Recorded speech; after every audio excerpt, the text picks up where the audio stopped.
Bonjour et bienvenue sur Radio Mangalala. Avant de commencer, nous prions toute personne qui nous regarde de bien vouloir s'abonner à la chaîne.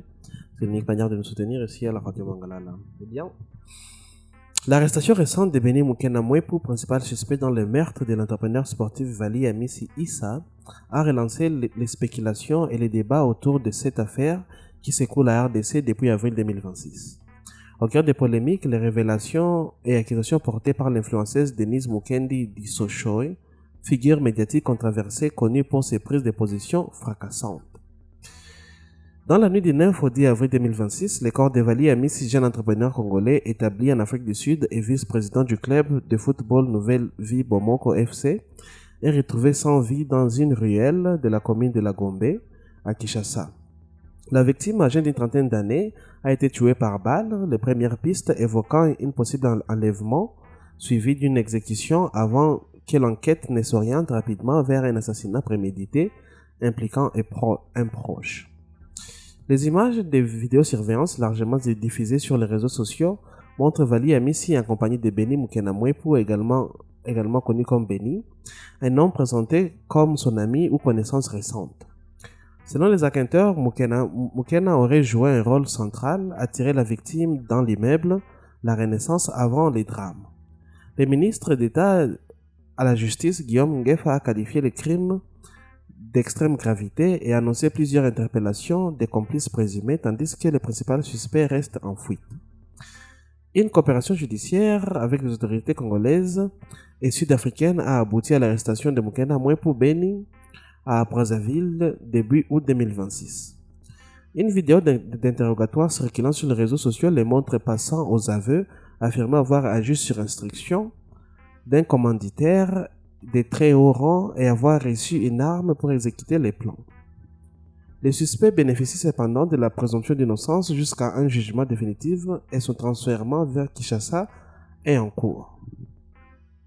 Denise Mukendi, l'influenceuse aux millions de followers sur TikTok et autres plateformes, n'a pas tardé à intervenir publiquement. Connue pour ses liens passés avec certains cercles proches du pouvoir et ses conflits ouverts, notamment avec l'opposant Jacques Ndala et des services de renseignement, elle a multiplié les vidéos et révélations sur l'affaire.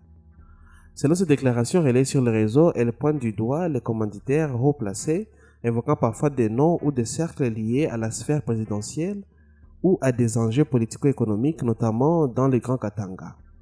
Elle affirme que les sons de Vali Amisi risqueraient de balayer le pouvoir en place et met en garde contre une possible élimination du suspect en détention pour effacer les traces. Certaines de ces vidéos ont visé des figures spécifiques comme Etambe Dadou, qu'elle accuse d'implication ou d'arrestation par l'ANER, provoquant des réactions virales, y compris une vidéo de ces dernières regardant ces déclarations. Elle relie également l'affaire à des réseaux plus larges du pouvoir, d'argent et de trahison. Ces accusations s'inscrivent dans le style habituel de l'influenceuse, directe, sensationnelle et souvent controversée.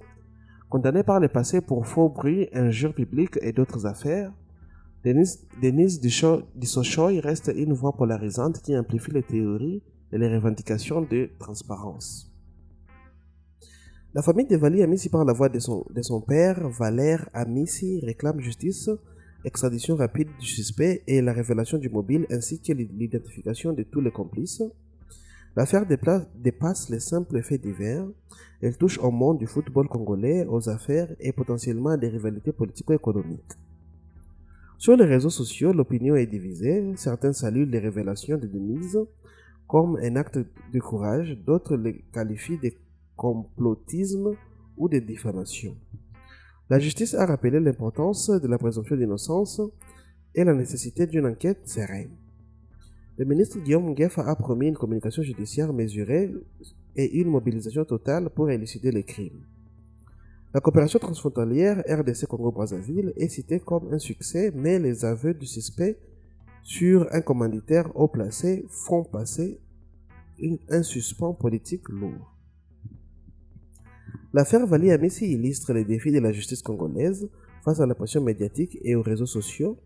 Les vidéos de surveillance, les aveux diffusés et les interventions d'influenceurs comme Denise Disoshoy transforment un drame criminel à une affaire d'État potentielle.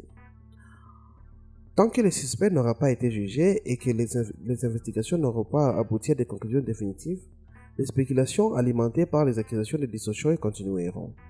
La famille, l'opinion publique et les observateurs attendent des réponses claires. Qui a commandité ces meurtres? Pourquoi? Et quelles complicités ont été impliquées? Dans un pays où l'impunité est souvent dénoncée, cette affaire pourrait devenir un test pour l'indépendance de la justice et la capacité des autorités à faire lumière, même quand les projecteurs pointent vers les sommets du pouvoir. Eh bien, mesdames et messieurs, c'est tout pour ce nouveau développement dans l'affaire Vali Hamisi et ses accusations portées par l'influenceuse Denise Mukendi à l'encontre de soi-disant commanditaires haut placés au sein du gouvernement. Pour la suite, on aimerait bien